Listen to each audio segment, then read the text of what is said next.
AP Congress ఆరాధ్య బాధ్యతలను YS Sharmila చూస్తున్నారు. తండ్రి ప్రాతినిధ్యం వహించిన పార్టీ అలా ఉండడాన్ని జీర్ణించుకోలేక ఆ బాధ్యతలు తీసుకున్నట్లు ఆమె ఎన్నో సందర్భాల్లో చెప్పుకొచ్చారు. అయితే తాను ఒక్కదాన్నే కాదు, తన తాత పేరు పెట్టుకున్న తన కుమారుడు రాజారెడ్డిని సైతం కాంగ్రెస్ పార్టీలోకి తేవడానికి నిర్ణయించారు.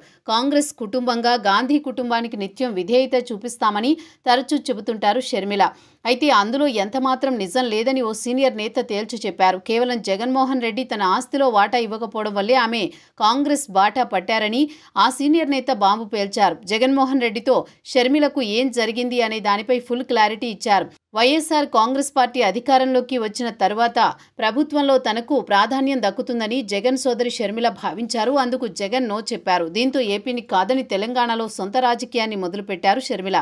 తండ్రి పేరిట పార్టీ ఏర్పాటు చేసి ప్రజల నుంచి ఆశించిన స్థాయిలో ఆదరణ దక్కలేదు. దీంతో కాంగ్రెస్ పార్టీలో పార్టీని విలీనం చేసి ఏపీ బాధ్యతలు తీసుకున్నారు. అయితే తన తండ్రి పార్టీలో చేరడం గర్వంగా ఉందని, రాహుల్ గాంధీని ప్రధాని చేయడమే లక్ష్యమని రాజశేఖర్ రెడ్డి చేసిన ప్రకటనను గుర్తు చేశారు షర్మిల. తండ్రి ఆశయ సాధన కోసమే తాను కాంగ్రెస్లో చేరానని, కాంగ్రెస్ సారథ్య బాధ్యతలు తీసుకున్నానని పలు సందర్భాల్లో చెప్పుకొచ్చారు. అయితే కాంగ్రెస్ పార్టీ అభివృద్ధి కంటే జగన్మోహన్ రెడ్డి పతనానికే షర్మిల ఎక్కువగా దోహదపడ్డారన్న విశ్లేషణలున్నాయి. ఇప్పుడు ఉపరాష్ట్రపతి ఎన్నికలు జరిగాయి. ఇండియా కూటమి తరపున తెలుగు వ్యక్తి సుదర్శన్ రెడ్డి పోటీ చేశారు. కానీ జగన్ మాత్రం ఎన్డీఏ అభ్యర్థికి మద్దతు తెలిపారు. దానిపై విమర్శలు చేస్తున్నారు షర్మిల. జగన్ చారిత్రక తప్పిదాన్ని పాల్పడ్డారని, ఆర్ఎస్ఎస్ నేతకు మద్దతు ఇవ్వడమేంటని ప్రశ్నించారు. అయితే దీనిపై ఏపీ బీజేపీ మాజీ చీఫ్ ఎమ్మెల్సీ సోము వీర్రాజు స్పందించారు.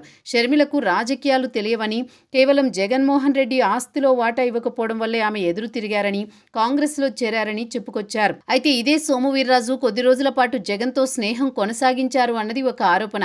అటువంటి వ్యక్తి జగన్ రెడ్డి వాటాలు ఇవ్వకపోవడం వల్లే షర్మిల ఇలా వ్యవహరిస్తున్నారని చెప్పుకురావడం విశేషం. ఇప్పుడు ఇదే హాట్ టాపిక్ అవుతోంది.